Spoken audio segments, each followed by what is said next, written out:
Ya, selamat pagi semua anak didik saya, kelas 10 IPS. Bertemu kita kembali dalam pelajaran kimia. Nah, untuk pelajaran kimia kita kali ini, yang kita pelajari adalah struktur atom, yaitu bab kedua ya. Dan lebih rincinya adalah perkembangan teori atom. Nah, alangkah baiknya sebelum kita mulai pelajaran kita mulai dengan berdoa. Berdoa dimulai. Berdoa selesai. Ya, baik. Perkembangan teori atom. Yang pertama, model atom Dalton. Dalton mengemukakan 4 pendapat. Yang pertama, materi terdiri dari partikel kecil yang tidak bisa dibagi lagi. Jadi atom ini merupakan bagian yang terkecil yang tidak bisa dibagi lagi ya.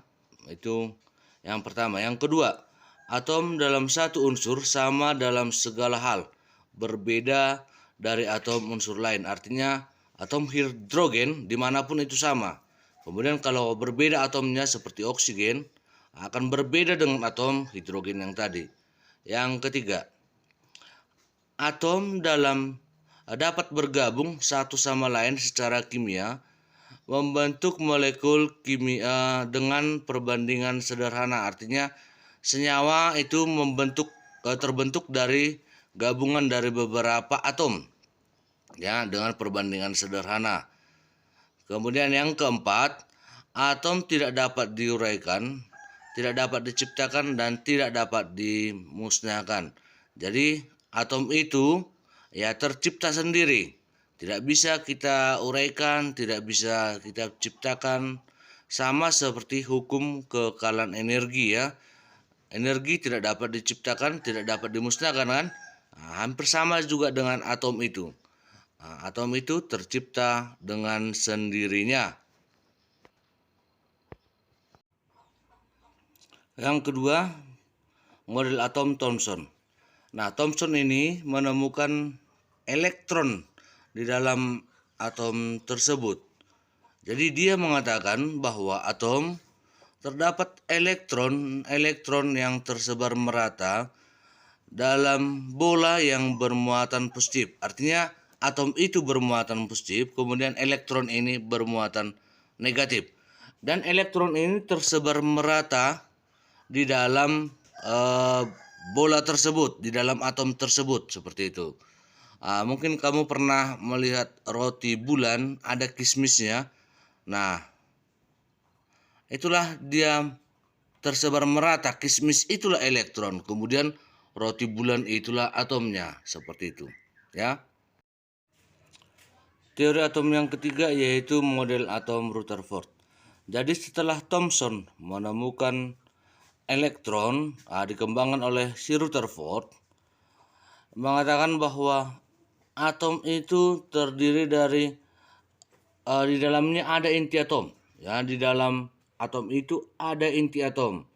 Nanti inti atom itu bermuatan positif ya, yang ukurannya jauh lebih kecil, tetapi massanya berada pada inti atom itu ya. Jadi ini berkembang selalu teori atomnya menjadi lebih sempurna. Nah, si Rutherford lah yang menemukan inti atom.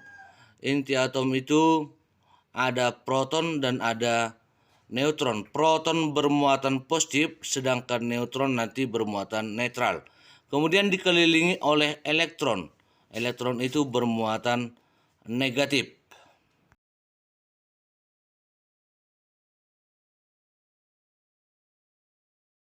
Yang keempat adalah model atom Niels Bohr. Nah, Niels Bohr mengatakan yang pertama, atom terdiri atas inti yang bermuatan positif dan di sekitarnya beredar elektron yang bermuatan negatif. Jadi model atom Niels Bohr merupakan perkembangan dari model atom Rutherford. Jadi ada misalnya inti atom, baru kemudian di sekelilingnya ada elektron yang bermuatan negatif ya. Kemudian yang kedua, elektron mengelilingi inti atom pada lintasan tertentu.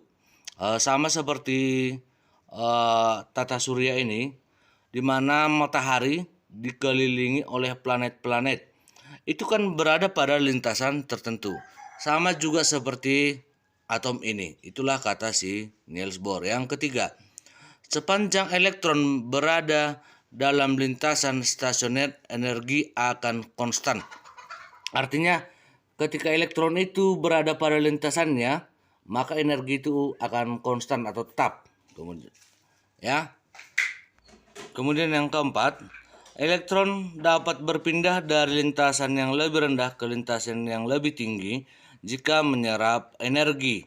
Sebaliknya, kalau dari lintasan lebih rendah ke tinggi ke rendah, maka akan melepaskan energi.